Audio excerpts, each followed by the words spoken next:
Lezi ndaba zehora lesikhombisa sikwethulela nabukhoma ekomkhulu le-SABC Auckland Park eGoli nazi eyinohlonze kusihlwa. That I acknowledge you. Ubonakale okokuqala namhlanje enkantolo unina kaSenzumeyiwa ezokwethamela icala lokubulawa ngendodana yakhe eliqhubeka enkantolo ephakeme yasePitoli.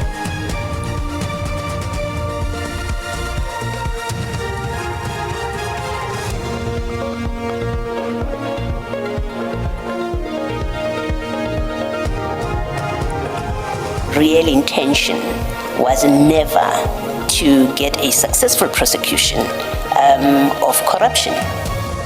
Isithangami sekhomishana kaMadlanga sitshele obeyinhloko ye-IDEC esanda kwesula esikhundleni ukuthi ukukhalelwa ngamasongo kaSigonyela komkhuzi wamaphoyisa uJenene Fani Masemula kwakungumzamo ukudicelela phansi igama lakhe. A vague judgment becomes difficult to enforce, difficult to comply with, and causes more confusion. Ikomiti lasePhalamende elisungulelwe ukucubungula ngenqubo yokuchithwa kukaMengameli emandleni lifuna ukuphosela inselele isinqumo senkantolo esivune uMengameli ngokuvimba leli komiti ukuthi liqhubeke nomsebenzi walo. Ngikubingelele mbukeli ngwamukele indaba zehora lesikhombisa igama lami nguNoxolo Mamtshali kwaKomwalihla banganeli mhlophe qwa. Uzakwethu ositolikela ngolimi lwempawu uFortune wakwaMadlala. Ake sibheke ukuthi siphathele ziphi kusihlwa.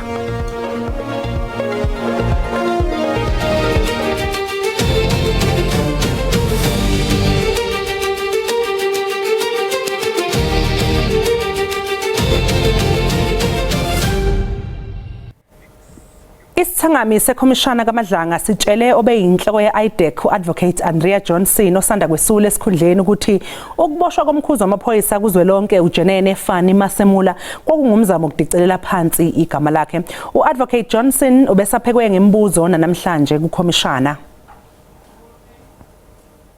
Ngokusho kukaSihlalo wekhomishana kaMadlanga ayizange iphumelele imizamo yalowo beyinhloko ye-IDEC uAdvocate Andrea Johnson njengoba ubezama ukuchaza ukuthi kungani i-IDEC yambeka amacala amane okuphula isigaba sama-38 somthetho sisekelo emthethweni wokuphathwa kwemali uJenene Fani Masemula. In my view, the intention was, as I say, get him arrested with the spectacle that comes with it, get him charged with the consequence that naturally will follow, which is the minister and hopefully even he, National Commissioner, would say it's untenable for me to remain in this position while I'm undergoing a criminal trial. uJohnson uvumile ukuthi uMasemula kwakungafanele afakwe eqoqweni elilodwa nabanye abasolwa. I accept that this matter he should be separated, but at no stage, Chair, was there an intention to embarrass. Johnson ubese etshelwa ukuthi khona okweseka izinsolo zokuthi i-IDEC yayihlose ukuqumba phansi amaphoyisa amakhulu okubalwa ku-Lieutenant General Dumsani Khumalo, u-Lieutenant General Nhlanhla Mkhwanazi noJenene Fani Masemula. Even those that I mentioned, we dealt with the investigations. In the course of these 2 days of engagements, and in the manner in which we have engaged, we would have to accept that we could have done things differently and or could have done things better. But that does not in itself make it a witch hunt. Kusenjalo ikhomishana isikhipha umyalelo ukuthi usomabhizinisi Suleiman Karim ukubonakala sengathi udonsa inyawo ngokuvela ngaphambi kwesithangami kuzofanele na kanjani afike mathupha phambi kwayo mhla zi-14 kwezokwethwasa.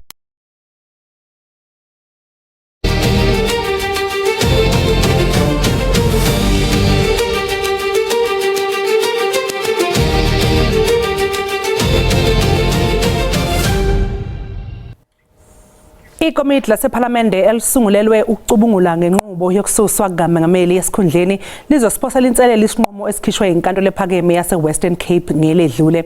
Inkantolo ivune uMengameli uCyril Ramaphosa ngesivimbelo sesikhashana sokunqanda ikomiti ngokuthi lihlabele phambili nomsebenzi walo.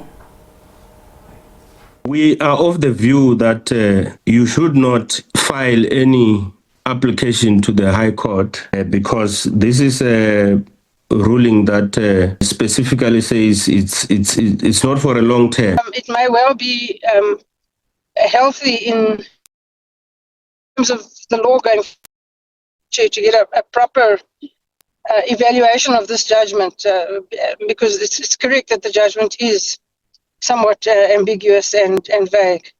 If anything, the uncertainty has been created, certainly, by the fact that there is a dissenting judgment. And my view is that the dissenting judgment is more legally persuasive. This is a precedent-setting process, and therefore we might not do it for ourselves, but do it for the future. A vague judgment becomes difficult to enforce, difficult to comply with, and causes more confusion. Ubonakale okokuqala namhlanje enkantolo unina kaSenzo Meyiwa ezokwethamela icala lokubulawa ngendodana yakhe eliqhubeka enkantolo ephakeme yasePitoli. Ummangalelwa wesithathu wecala uMthobisi Mncube uyena obehlonywa ngemibuzo enkantolo namhlanje. Osukwini lesithathu kwesebhokisini lofakazi umsola wesithathu uMthobisi Mncube kubonakale umama kaMeyiwa ezokwethamela icala okokuqala ngqa kusukela kwaqala leli cala. Ngesikhathi ke qhubeka nokwethula ubufakazi uMncube ukhonjiswe izithombe ezakhonjwa ngabantu ngesikhathi kubanjwe uhlelo lokukhonjwa kwabasolwa. Uphikisa ke ukuthi lo wesilisa ke ofakazi abathi uyena umnyama ngokwebala yena uthanda ukukhanya ngebala. Obvious umuntu omhlophe lo. Umhlophe liyashona la kodwa still usasemhlophe. Ngoba ibala lakhe alishintshe uhlala so. Namhlanje oba ngimla ebhokisini ngisasemhlophe.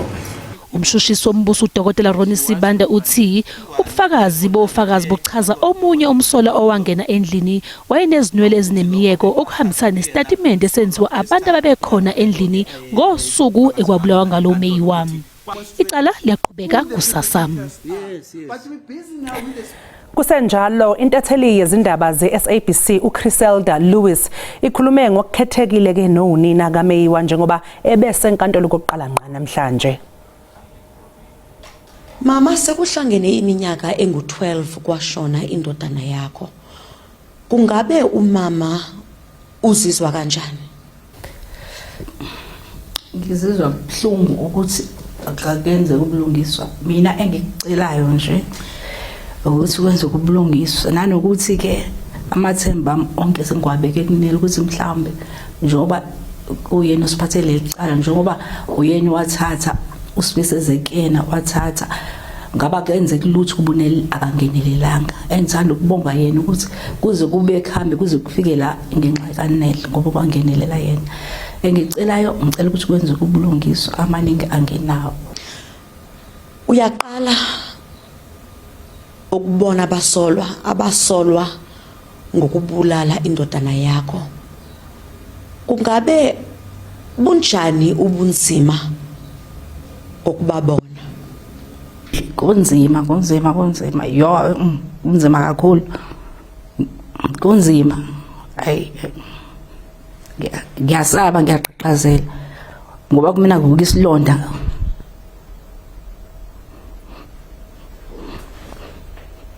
ibhano mina ukugibela ibhano ngiza la ukubuka isilonda ngoba ngibuka isilonda senganyama ukuthi ngiza la ngize nganenyama kodwa ngiza la ngizohamba inkantolo ngesimanga senganyama kubhlungu akuvumi abengavumi bengisaba ngiqhaqhazela usisi wami omncane wathi sistompa uthi woza ngizokuphelezela ukuthi sihambe kubhlungu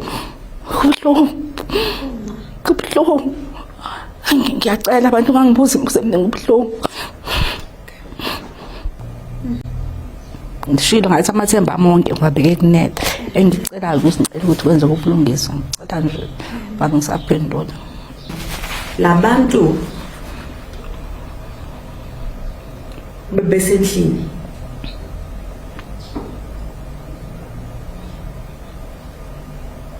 mabakhulume iqiniso ngokuthi kwakwenzakalani endlini ngolusuku. Kungabe usanawo nje umbono wokuthi kukhona lo ohamba phambili ekubulaleni kwendodana yakho? Ungaphenduli lapho. Ngiyacela ungaphenduli lapho. Ukubhlungu mina okwenze lapha endlini ukuthi abantu ababesendlini ababizwanga bonke leyo nto into ebuhlungu khona abangazange babizwe ilokho. Amaphoyisa athi abanikazi beyitolo ezithengisa ngeimpahla engekho emthethweni bazobhekana nomthetho. Amaphoyisa agasele ezitolo ezithengisa impahla engombomba enkabeni edolobha eGoli namhlanje. Labo abathenga kulezi izitolo babuye belambatha nje namhlanje. Amaphoyisa begcwele iGoli lonke lelethe chithisaka ezeqoqa lezo impahla engamawuwa noma ke ombombayo kanti inhlangano iNational Regulator for Compulsory Specifications ithi ke lona umsebenzi wayo kanti yenza isiqiniseko sokuthi ke laba abathenga lezi impahla bayawukhomba umuzo notshwala. Eradicate non-compliance to identify products that we regulate that are not manufactured according to the technical requirements. Abantu bavuka kusempondo zankomo bezothenga lezi impahla ezingombombayi kodwa ke babe nebhadi ngoba bahlangane namalungu embokwedebu bathi abazi ukuthi bazokwenza njani ngoba bayiphilisa ngazo lezi impahla. You know what, we came here, we lose our transport from where we stay. So situation like this, it's nothing we can get. So we are just go back without buying anything. Amaphoyisa athi laba abadayisa lezi impahla engombombayi bazokhomba umuzo notshwala njengoba bezovulelwa ngisho amacala bashushiswe. For now, we are seizing the items and those that are involved in this particular shopping center or shopping complex, also the owners of these particular shops will face the transgression or contravening the Counterfeit Goods Act. Phakathi kwempahla ezitholakele lapha kubalwa phakathi ke igqoko, amajezi, amabhlukwe kanye necathulo. Kukhona ngisho namacici kanye namawashi imbala. Kanti amaphoyisa athi zonke lezi impahla engombombayi zidla igidi zamarandi emnothweni wezwe. Athi ke abantu abayeke ukuyothenga impahla engombombayi. Igama lami nguCalvin wakwaDludla. Endabeni zeSABC ngibika ngiseGoli. Mbukeli sekuleso sikhathi sokuthi nje sisiqhu ngaseyitolo kodwa emva komzuzana sobe sesibuya.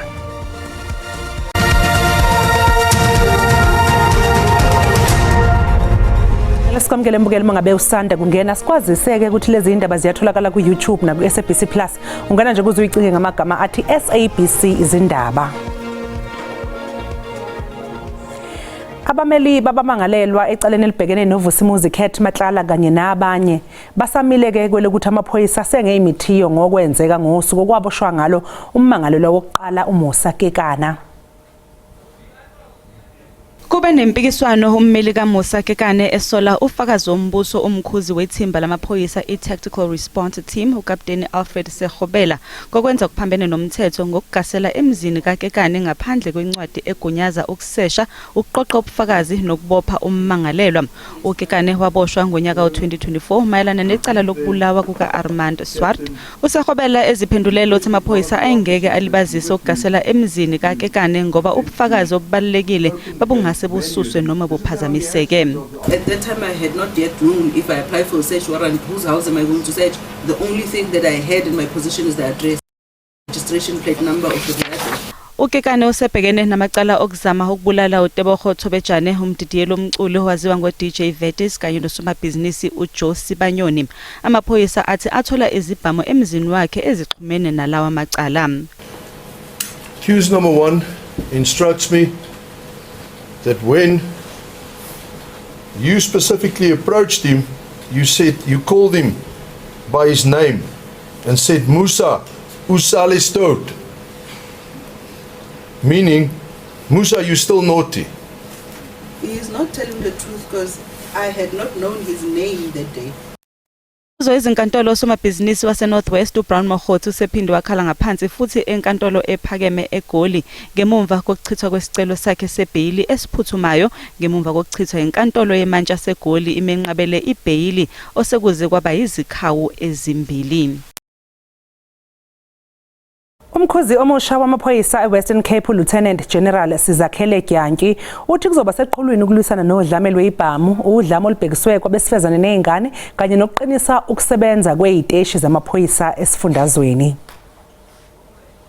Umakade bona usesebenze emaphoyiseni iminyaka engama-34 kulindeleke ukuthi aqale ngokusemthethweni emhlalulunye kwezokwethwasa.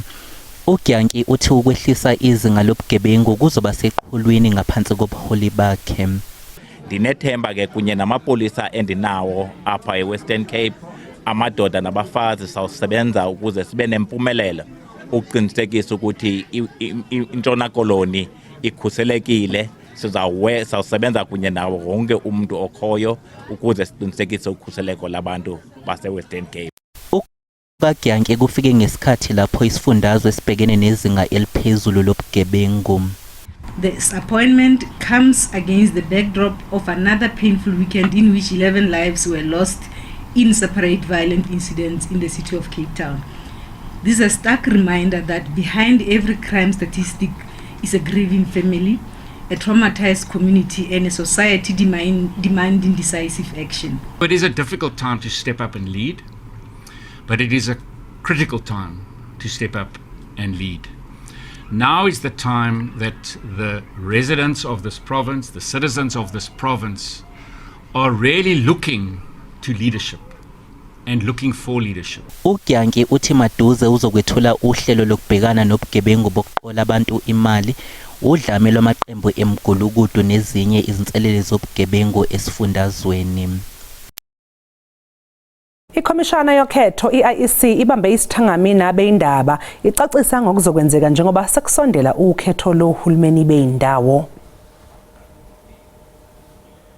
UMamabolo udalule ukuthi njengamanje ikhomishana yokhetho iqala uhlelo lwayo lo-online lokuqoka kwabazongenela ukhetho lwamaqembu nalabo abazongena bezimele ngabodwana ukuze ibe lula inqubo yokuqokwa kanti lolu hlelo liyatholakala kuwebsite yekhomishana. The candidate nomination processes for party candidates and independent candidates may now commence at the point at which the election date is proclaimed. Uphinde wagcizelela nokuthi impela sonto yokuqala kuncwaba yithuba lokugcina ukuthi abantu baseningizimu Afrika babhalisele ukuvota.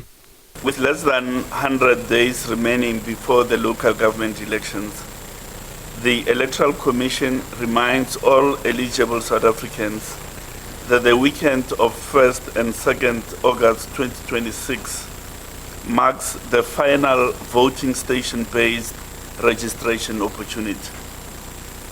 Once the final voter registration weekend has concluded, the Commission anticipates that the Minister of Cooperative Governance and Traditional Affairs, COGTA, will proclaim the election date of the 2026 local government elections. IIEC ithaliseke elinye ithuba lokubhalisela ukuvota elisazovulwa njengoba kusondela ukhetho oluzobanjwa mhla zi-4 kuLwezi kulonyaka. Kunemibiko yokukhithika kweqhwa eSanipas eDrakensberg phakathi kweLesotho naKwaZulu-Natal njengoba amazinga okushisa ehlile esifundazweni. Kunemvula ebikiwe phakathi kwasePort Edward naseThekwini kulandela ukukhishwa kwesexwayiso sesigaba sesithupha izangoma zezulu. Kukhishwa ke futhi nezexwayiso njeke ezingxenyeni zase-Eastern Cape. Imvula ke beyilindeleke ekhathini zantambama izolo ke lebusuku ukuthi silindeleke nokuthi ziqhubeke namuhla osukwini lonke lanamuhla kodwa ke imvula ebezilindeleke izolo asizitholanga ngenxa yalokho isixwayiso besikhishiwe sincishisiwe ngokwamazinga sehliswa swaba isigaba ulevel 2 endaweni ezisenyakatho nogu kodwa ngenxa yamanani emvula atholakele endaweni singabala kuzo omagethi lapha bathole khona izimvula ezingaphezulu kwama-60. Siyaqhubeka isigaba uOrange level 6 uGwini kanye naseThekwini municipality osukwini namuhla. Imvula ke zisakhona esalindeleke ukuthi iqhubeke. uSouth African Weather Service unesigaba uyellow level 2 endaweni ezise ningizimu nesifundazwe osukwini namhlanje. Lezi mvula ke kulindele ukuthi iphele ekhathini zakusasa. Phinde futhi sisiqu eyitolo uma ngabe sibuya sizobeke sesikuphathela umhlahlo wesimo sezulu noThayini Ntshiza.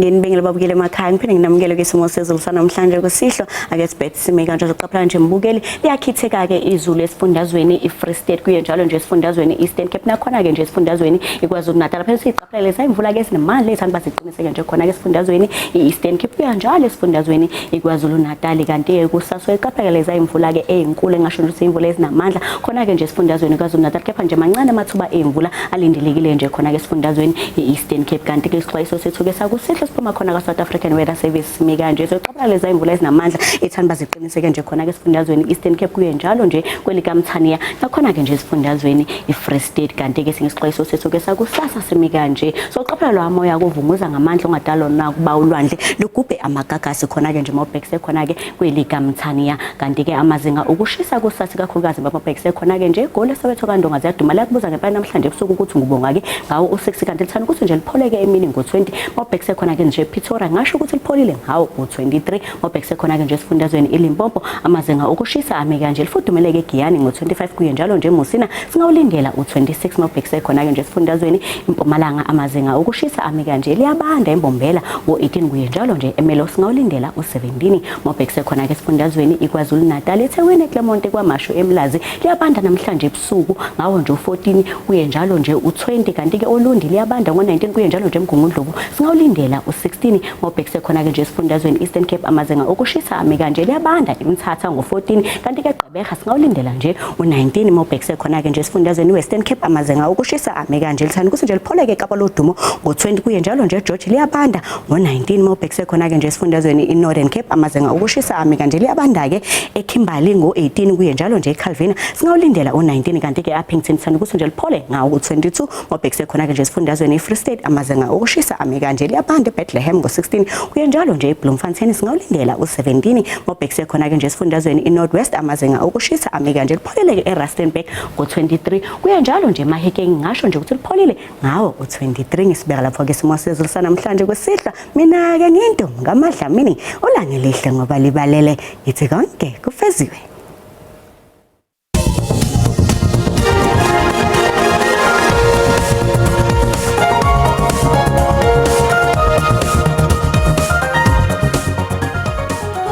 Mbukeli usale kahle.